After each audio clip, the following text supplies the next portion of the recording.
তখন যারা ক্ষমতায় আসীন হয় তারা তখন কোন দিকে যাবে, কি করলে ভালো হবে, কি করলে ভালো হবে না, সেই হিতাহিত জ্ঞান তারা হারিয়ে ফেলে। দেখেন, আমরা যে বাংলাদেশের রাজনীতির যে ক্রান্তিকাল শুরু হয়েছে 2014 সন থেকে, নির্বাচন বয়কটের মাধ্যমে এবং নির্বাচনটাকে সুষ্ঠুভাবে না করার কারণে দুইটি বৃহৎ রাজনৈতিক দল, দুইটি বৃহৎ রাজনৈতিক পক্ষই সরাসরি দায়ী। 2014 সনে যদি একটা নির্বাচন হতো, সুষ্ঠু না হোক, নির্বাচন যদি হইতো, সকল দল যদি অংশগ্রহণ করত, তাহলে ক্ষমতার একটা ভারসাম্যটা পরিবর্তন হইতো। একটা জিনিস মনে রাখবেন, আপনার যদি সম্পদ থাকে, বাইরে যদি ক্রেতা থাকে, তাহলে যত বেশি ক্রেতা বিক্রেতা তৎপর না হয়, তার চেয়ে অনেক বেশি তৎপর হয়ে যায় দালালরা। দালালরা কেউ আসতে আপনার সম্পত্তিটা বা আপনার এই জিনিসটা বিক্রি করায় দিব, একটা দালাল ব্রোকার্স আসে, আর একটা আসে যে বিক্রি করায় দিব, আর একটা কিনায় দিব, ক্রয় করায় দিব। এবং এই ব্রোকাররাই কিন্তু সারাদিন আপনাদের দুই পক্ষের বাড়ির সামনে হাঁটা বসা চলাফেরা করবে। 2014 সনে নির্বাচন না করার কারণে যে অচলাবস্থা সৃষ্টি হয়েছে, রাজনীতি যে একটা মানে কি বলে যে জনগণের ইচ্ছার যে কোনো দাম নাই, এটা যখন হয়েছে তার ধারাবাহিকতা কি দেখেছি আমরা 18 দেখেছি, 24 দেখেছি। 24 নির্বাচনের পরে আমরা দেখেছি $29 মিলিয়ন আমেরিকার ইনভেস্ট করছে যে সরকার ক্ষমতায় আসছে তাকে সরিয়ে দেওয়ার জন্য। এখন এটা গবেষণার বিষয়, এই বিপ্লবটা সফল হয়েছে কি $29 মিলিয়ন ইনভেস্টের কারণে, নাকি জনগণের স্বতঃস্ফূর্ত অংশগ্রহণের মাধ্যমে? যে কোনো পলিটিক্যাল গেম টিম ক্যাপ্টেন থাকতে হয়, ফুটবল খেলা খেলতে টিম ক্যাপ্টেন থাকতে হয়, একটা কোচ থাকতে হয়, একটা টিম ম্যানেজার থাকতে হয়, না হলে একটা ফুটবল টিম, ক্রিকেট টিমও ঠিক মতো মাঠে কাজ করতে পারে না। আমাদের জুলাই বিপ্লব হয়ে গেল, এটা 36 জুলাই বিপ্লব, 36-এর নামে কে দিল? এই বিপ্লবের নেতাকে, বিপ্লবের দর্শন কি ছিল, এই বিপ্লবের সাংগঠনিক ভিত্তি কি ছিল, কিছুই আমরা জানি না। আমরা 5ই আগস্ট যারা সাহস করে রাস্তায় নামতে পেরেছে, যারা লোকবল নিয়ে রাস্তা দখল করতে পেরেছে, তারাই বিপ্লবী হয়ে গেছে। আর যারা হয়তো মনে করেছে না এই ঝামেলা যাবো না, গন্ডগোলে যাবো না, তারাই বিপ্লব পিছিয়ে পড়ে গেছে। এখন এই বিপ্লবটার পরে আজকে ধারাবাহিকতা কি আসলো? কথা নাই বার্তা নাই, ডক্টর ইউনূস সাহেব আসছেন। একটা জিনিস খেয়াল করে দেখেন, ডক্টর ইউনূস সাহেব যখন আসে তখন কিন্তু আমেরিকাতে নির্বাচন হয় নাই। 2024 সনের 5ই আগস্ট আমেরিকার ক্ষমতায় হলো ডেমোক্রেটিক বাইডেন সাহেব নির্বাচিত করেছেন, এবং বাইডেন সাহেবের সঙ্গে আমাদের ডক্টর ইউনূসের একটা সুসম্পর্ক ছিল এই হিলারি ক্লিন্টনের মাধ্যমে। এবং হিলারি ক্লিন্টনের নির্বাচনে আগের বার যে ট্রাম্প যে ভোটে পরাজিত হয়েছিল বাইডেনের সঙ্গে, সেই ভোটে আমাদের ইউনূস সাহেব বাইডেন সাহেবের পক্ষে কাজ করেছিল, চাঁদা দিয়েছিল এবং তার দলবল নিয়ে কাজ করেছিল, যার ফলে বাইডেন সাহেব তার প্রতি খুবই প্রীত ছিল। এবং পিটার হাসের নেতৃত্বে বাংলাদেশে ইউএসএআইডির একটা প্রজেক্ট হয়, সেটা হচ্ছে চেঞ্জ রিজিয়ন।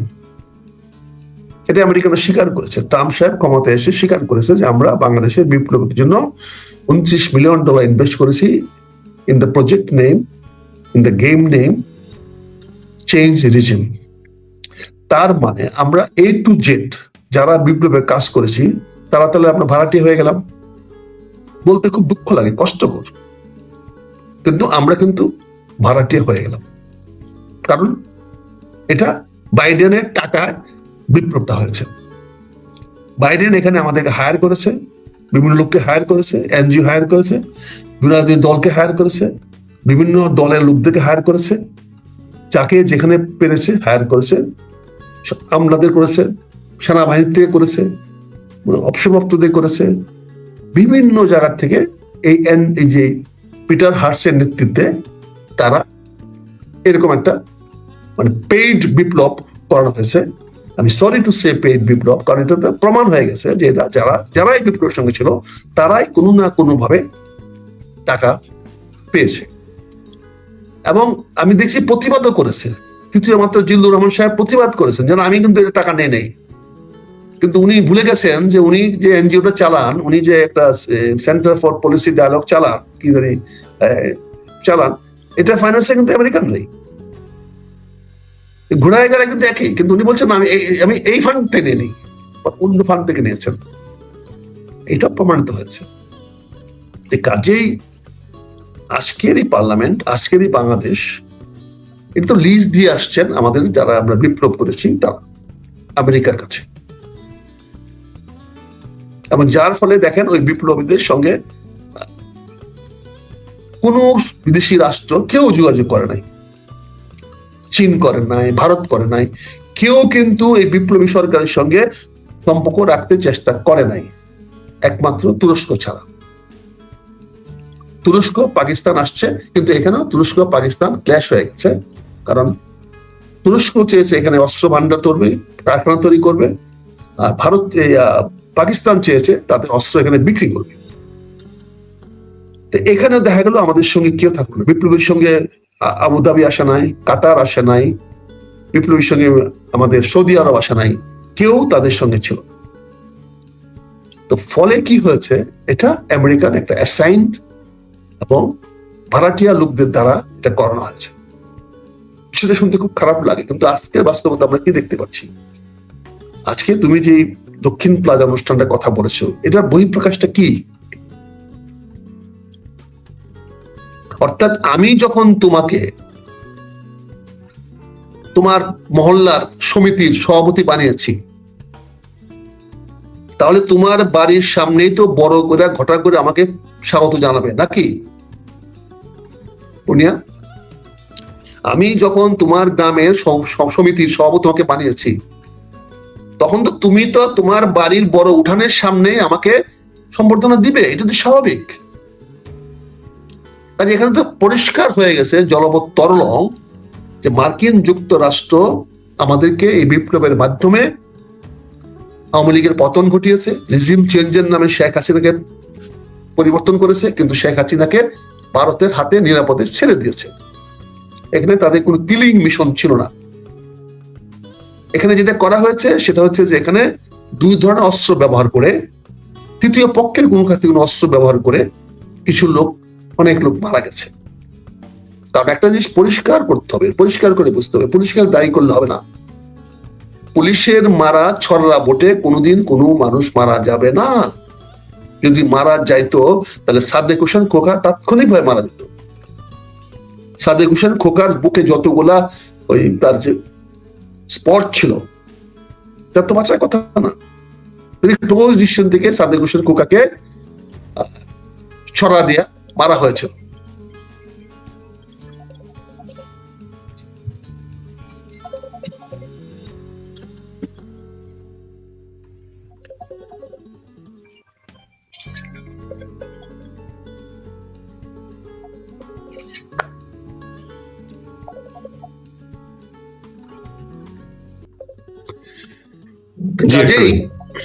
আমাকে জিনিসটা বুঝতে হবে। সরি, জি, এখানে তোমার যেটা বলছি বুঝতে হবে, এখানে ছড়া দিয়ে তো মানুষ মারা যায় না, কিন্তু আমরা ধরে নিয়েছি বিপ্লবী মানুষ মারা গেছে। আমি সেই নিয়ে আলোচনা করতে চাই না। এখন দেখা যাচ্ছে মার্কিন যুক্তরাষ্ট্র তার ঢাকঢোল পিটাইয়া তার খোলস ছেড়ে বেরিয়ে আসছে। আপনি জানেন চীনে যখন আমাদের মাননীয় প্রধানমন্ত্রী গেলেন, যাওয়ার একদিন আগে খলিল সাহেবের সঙ্গে দেখা করে পরে আমাদের রাষ্ট্রদূত বললেন, পরিষ্কার বললেন, যদি বাজি ধরতে হয় তাহলে আমেরিকার সঙ্গে বাজি ধরেন, জয়লাভ হওয়ার সুযোগ আছে। তার মানে বলে দিল যে আমেরিকার বাজি না ধরলে আপনারা টিকতে পারবেন না। আমি তোমার টকশোতে বলেছিলাম বা তার জন্য বলছিলাম যে চীনে আসার পরে মাননীয় প্রধানমন্ত্রী চলে যাওয়া উচিত ছিল ওয়াশিংটনে, ওখানে করলে এটা আরো বেশি মানানসই হতো আর সুন্দর হতো।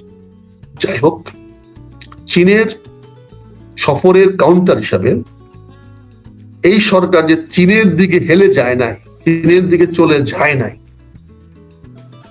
সেটা প্রমাণ করার জন্য অনুষ্ঠানটার প্রয়োজন ছিল। তাতে বাংলাদেশ সার্বভৌমত্ব কি হলো, জনগণ কিভাবে নিবে, জনগণের কি প্রতিক্রিয়া হবে, এটা দেখার বিষয় না। তারা আমেরিকাকে সন্তুষ্ট করতে পেরেছে এবং আমেরিকাকে দেখাতে পেরেছে আমি তোমার সঙ্গে আছি। আমি চীনে গেলে কি হবে, দেখো আমি তোমাকে আমার দক্ষিণ প্লাজা খুলে দিয়েছিলাম, দক্ষিণার জানালা খুলে দিয়েছিলাম, বাতাস আসো। বাতাস তো খুলে দিয়েছে, দক্ষিণা বাতাসের জন্য খুলে দিয়েছে আমেরিকানদের জন্য। আমার দক্ষিণ প্লাজা, বাংলাদেশের দক্ষিণ মুখ খুলে দেওয়া হয়েছে। অবধারিত আসো তুমি, কোনো আপত্তি নাই, এটাই প্রমাণিত হল। আর না হলে এখানে তো সুযোগটা কোথায়?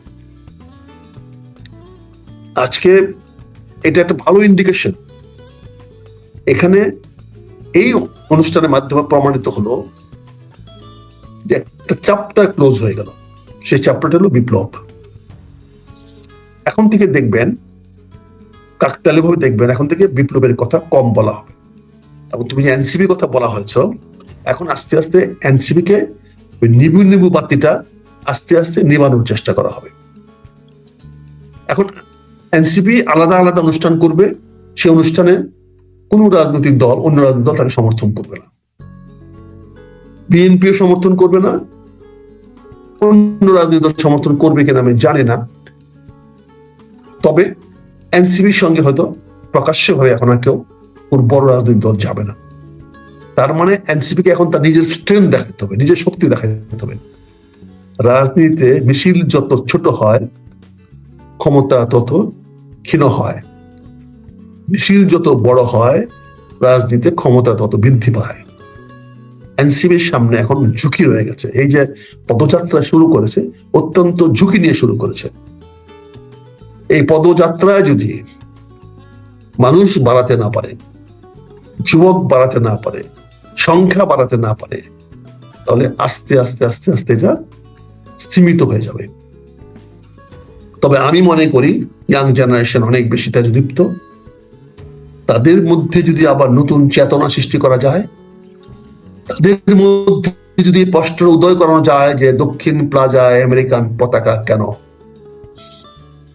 তাদের মধ্যে যদি এই বিষয়টা উদ্ঘাটিত হয়, তাদের মনে যদি আসে বাংলাদেশের সংসদের দক্ষিণ প্লাজায় কেন বিদেশি রাষ্ট্রে অনুষ্ঠান হবে, যেখানে আমার দেশে রাষ্ট্রীয় সবচেয়ে উচ্চ পর্যায়ের হয়। কালকে তো ক্যাবিনেট মিটিংও, তাহলে ক্যাবিনেট কেউ মিটিং করবে। সংসদ প্লাজা, দক্ষিণ প্লাজায় এখানে দুইটি বড় অনুষ্ঠান হয়েছে, তার মধ্যে প্রমাণ করেছে রাষ্ট্রের কেন্দ্রবিন্দু এটা। এখানে জুলাই সনদ দস্তখত হয়েছে, এখানে এই বর্তমান সরকার শপথ নিয়েছে, এখানে আজকে আমেরিকানদের জাতীয় দিবস পালিত হয়েছে আমেরিকান পতাকা তুলে। তাহলে কি হবে? এবং সেখানে আমাদের সবাই ছিলাম, আমরা বলতে গেলে সবাই ছিলাম। তার মানে এটা নিয়ে তো প্রতিবাদ করার ভাষা আমাদের নাই, করার ক্ষমতা আমাদের নাই, কথাও বলতে পারবো না। কিন্তু এর ফলাফলটা কি? এখানে সরকারি দল, বিরোধী দল আমেরিকান কর্তৃত্বে চলবে। মেসেজটা পরিষ্কার হয়ে গেছে। আমরা যে প্রত্যাশা করেছিলাম চীনের কাছ থেকে অনেক বেশি ইনভেস্টমেন্ট আসবে, আমরা যে প্রত্যাশা করেছিলাম চীনের সঙ্গে বাণিজ্য আরো বাড়বে, আমরা যে প্রত্যাশা করেছিলাম আমাদের বিভিন্ন সমস্যার সমাধানে, আমাদের তিস্তা সমাধানে বা অন্যান্য বড় বড় মেগা প্রজেক্ট সমাধানে চীন আগায় আসবে, আমার মনে হয় এই বিষয়টি কোথায় যেন আটকে যাচ্ছে, কোথায় যেন এটাকে চ্যালেঞ্জের মুখে ফেলে দেওয়া হয়েছে। দক্ষিণ প্লাজায় আমেরিকার সঙ্গীত অনুষ্ঠান, এটা কিন্তু আমাদের কৃষ্টি, আমাদের সংস্কৃতি, আমাদের ধ্যান ধারণার সঙ্গে যায় না। আমি এটাকে অন্য কোনো জায়গায় হলে, এবার এরশাদ স্টেডিয়ামে বা যেটা আর্মি স্টেডিয়ামে যদি হইতো, আমি এটাকে ওয়েলকাম করতাম। এটা ঢাকা স্টেডিয়ামে হইতো, এটাকে আমি ওয়েলকাম করতাম। আমি অবশ্যই এখানে আমেরিকান প্রভাব বাংলাদেশে বাড়ুক, এটা আমি চাই। কিন্তু তার মানে এই নয় আমার জনগণের রক্তের বিনিময়ে, তার মানে এই নয় আমার স্বাধীনতার সার্বভৌমত্বের বিনিময়ে, তার মানে এই নয় আমি বিনা লাভে, বিনা প্রয়োজনে, জনগণের বিনা স্বার্থে আমি আমেরিকার পকেটে চলে যাব। আমেরিকার যদি আমার পাশে দাঁড়ায় আমার সমস্যার অনেক সমাধান হবে, এটা বলার অপেক্ষা রাখে না। আমেরিকার বিরুদ্ধে যারা যায় তাদের অবস্থা ভালো হয় না, পৃথিবীর ইতিহাস দেখা গেছে। যতদিন ভিয়েতনাম, কম্বোডিয়া এরা আমেরিকার পক্ষে ছিল না, ততদিন ওই এলাকায় শুধু যুদ্ধ যুদ্ধ যুদ্ধ হয়েছে। ভিয়েতনাম যুদ্ধ হয়েছে অনেক দিন, আমেরিকা নিজে সরাসরি যুদ্ধ করেছে, তার পক্ষে ছিল না। আজকে ভিয়েতনাম আমেরিকার পক্ষে, আজকের কম্বোডিয়া আমেরিকার পক্ষে, সরাসরি বিপক্ষে নয়।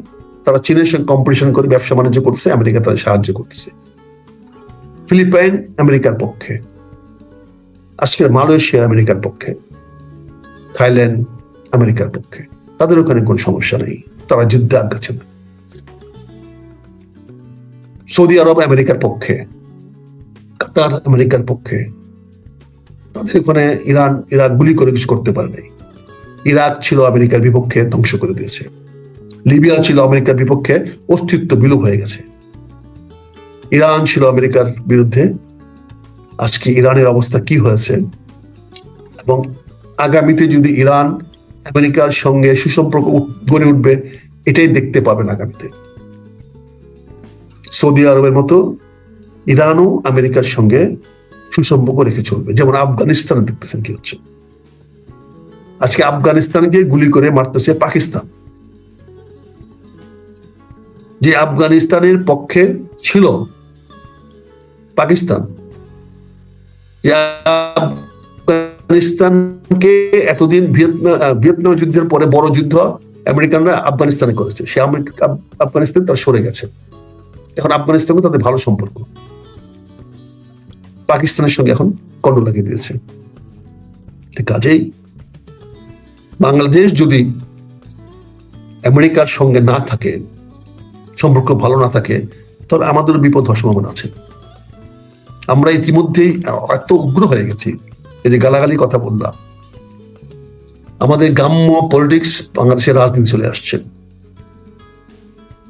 বিভিন্ন সোশ্যাল মিডিয়া মাধ্যমে গ্রামের অশিক্ষিত এবং সাধারণ লোকেরা, যারা লেখাপড়া জানে না, যাদের জ্ঞান সীমিত, যারা কোনো কিছু গভীরে যাওয়ার ক্ষমতা রাখে না, যারা লিপ সার্ভিস দিতে পারে, তাদের কারণে তুমি খিস্তি খাচুরি বললো, এটা তাদের স্বাভাবিক ভাষা হয়ে গেছে।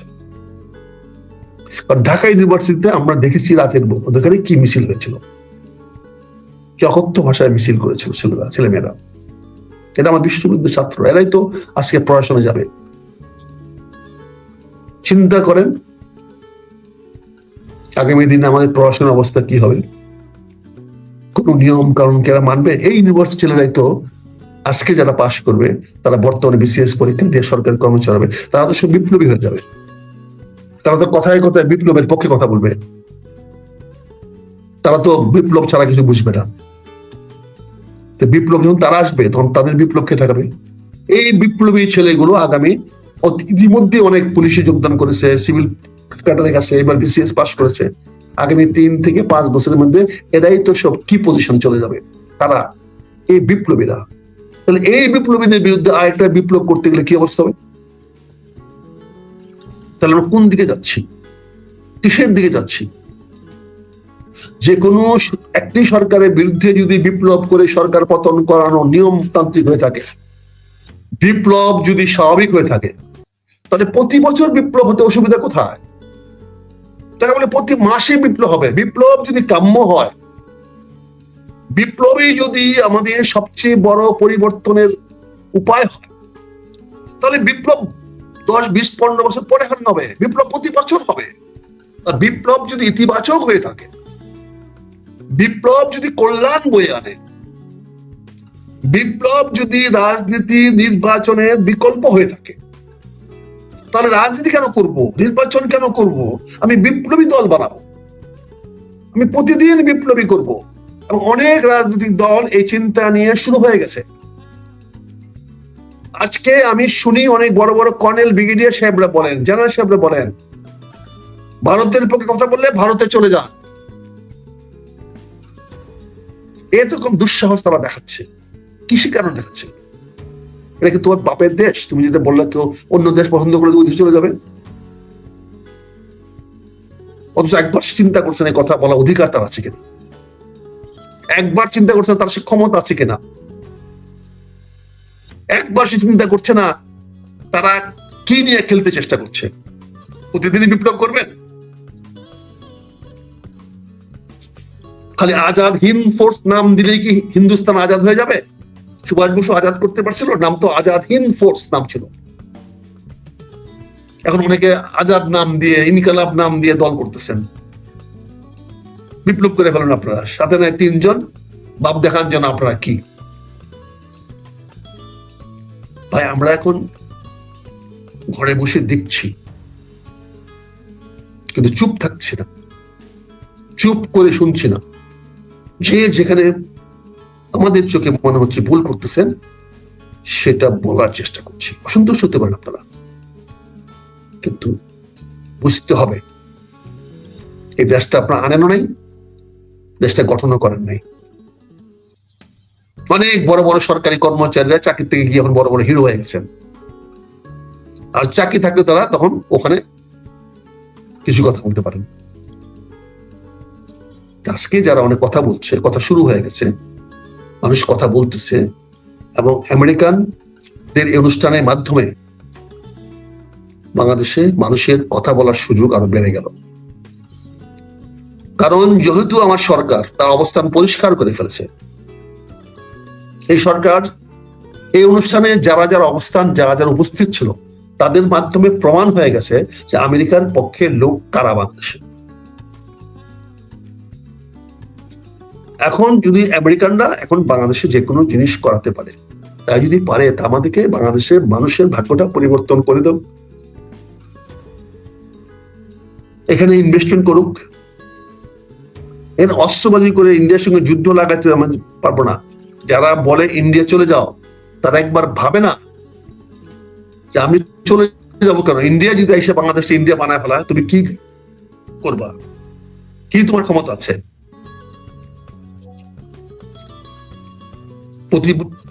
এখন একটা বিপ্লব করেন তো, এখন যে আর্মি নামান, আর্মি কেন নামান? কোথায় কোথায় আর্মি নামাই দিন। কদিন আগে আওয়ামী লীগের মিছিল হবে বলে আর্মি নামাই দিচ্ছেন। আগামী আরেকটা অনুষ্ঠান এখন আওয়ামী লীগ প্রস্তুত নিবে না, একবার দেখলো যে আর্মির নামান। আরেকবার যদি প্রস্তুতি নেওয়ার পরে যদি 1-2টা আর্মির উপরে আক্রমণ করে বসেন, প্রস্তুতি নিয়ে রাখে, তারা কি করবেন? এই যে আপনি গোপালগঞ্জ যাওয়ার মতো সাহস দেখাতে পারলেন না মিছিল করার জন্য, তার মানে কি? তার মানে রেজিস্ট্যান্স ক্রিয়েট করতে পারলে, হেডম থাকলে বড় হওয়া যায়। তা আওয়ামী লীগের হেডম যখন বাড়বে না, আমি তো মনে করি আওয়ামী লীগের এখন সুযোগ হেডম দেখানোর, আঘাত করার সময় এখন। আর যদি না পারেন তাহলে বড় বড় আমার এই টক শোতে এসে গালানি করলে কি লাভ? আমরা জাতীয়তাবাদী শক্তি, আমরা স্বাধীনতার পক্ষে শক্তি, 71 শক্তি। আমি আওয়ামী লীগের পক্ষে শক্তি না, আমরা বাংলাদেশের পক্ষে শক্তি, বাংলাদেশ স্বাধীনতার পক্ষে শক্তি, সার্বভৌমত্বের পক্ষে শক্তি। আমরা এখানে থাকবো, তাতে যায় জীবন যাবে। কিন্তু তোমার 3টি বিষয় তুমি এখানে তুলে নিয়ে আসছো। আমি যেহেতু মার্কিন যুক্তরাষ্ট্রের মতো একটা বিশাল দেশ কে আমার দেশের সরকার অনুমতি দিয়েছে, আমি সেটা মার্কিন যুক্তরাষ্ট্রের কোনো ভুল বলবো না। তবে এটা বলবো আমার সরকার একটি নতজানু পররাষ্ট্রনীতি গ্রহণ করেছেন। খলিল সাহেব যে আমার সরকারকে বিভ্রান্ত করছেন,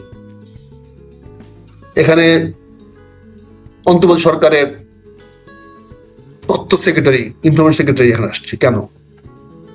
সে বাংলাদেশে কি প্রাসঙ্গিক? বাংলাদেশের রাজনীতি এরা কি প্রাসঙ্গিক?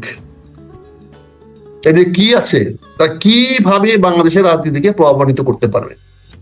এই লোকগুলো কারা? এগুলো তো আবার গন্ডগোল লাগানোর পায় তারা করবে। আর পরিশেষে আমি বলবো, এনসিপি ব্যাপারে বলবো, এনসিপি কে স্ট্রাগল করতে হবে। এনসিপি হঠাৎ করে একটা বিপ্লবের মাধ্যমে জন্মগ্রহণ করেছিল, এটাই ছিল আমাদের প্রত্যাশা। কিন্তু পরবর্তী হয়ে গেল যে তারা বিপ্লবী নয়, তাদের জন্মটা কলঙ্কজনক, কর্মটা গৌরবের, কর্মটা খুবই গৌরবের, যে কর্মের সঙ্গে তারা জড়িত হতে পারছে গৌরবের, কিন্তু তাদের জন্মটা কলঙ্কের মাধ্যমে হয়েছে। দেখা যাচ্ছে সবাই কম বেশি ইউএসএইড এর ওই ফান্ডিং এর সঙ্গে ডাইরেক্টলি ইনডাইরেক্টলি জড়িত। এটা দুর্ভাগ্যজনক, এটা গ্রহণযোগ্য হতে পারে না।